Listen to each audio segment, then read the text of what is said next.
Adams. Mr. Mayor, thanks so much for being with us on a busy Wednesday evening. I'll begin by following up on that report we just mentioned released by the comptroller that highlights some inaccuracies in the ShotSpotter technology. What did you think about those findings?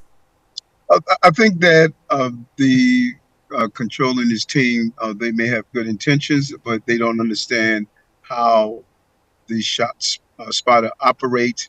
And, oftentimes you will go to the scene and a person, you won't have the shell casing, or you won't have the person that's there that's discharged the weapon.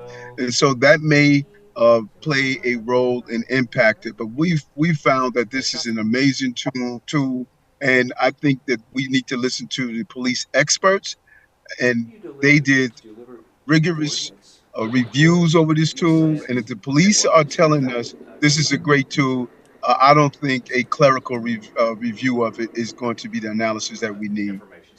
So here in the Bronx recently, we have seen several violent attacks on bodega and deli workers, at least 3 within a week's span. We just got word that tonight several bodegas will be equipped with those panic buttons. And do you support that approach? Any plans for the city to expand on that effort?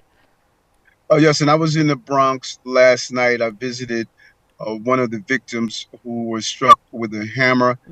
She has 3 children. Thank God that she survived the attack. It's unimaginable that if something would have happened to her, she would have 3 children that had to be cared for. I support, I think, the Bodegas Association of Nano Mateo and all the representatives. I think the button is a great tool that should be used, and we look forward to coordinating with that. And I want to be clear: in the Bronx, murder is down 20%, burglaries are down, and grand larceny also are down. The overall crime is up by 0.5%, but we're not trying to give people stats when they want to feel safe.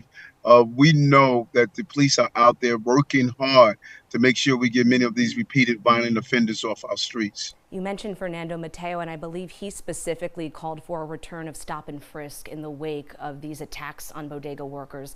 Is that something that you would consider? Well, it's a tool that is still used. Oftentimes, when people think of stop and frisk, they think of the abusive way it was used.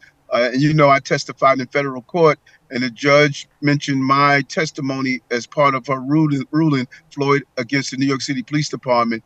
You use the tools properly, you witness a substantial decrease because precision policing is the way that we want to go.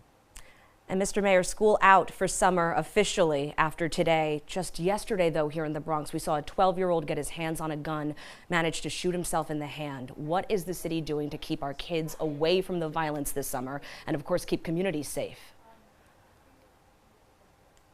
Well, and that's what we're seeing. We're seeing a real pattern where young people and the victims of these shootings and are using the guns. That's why we've invested so much in our young people, from the for the Summer Rising program to 100,000 summer jobs, our internship program. All of these initiatives are to find places where young people can have an alternative.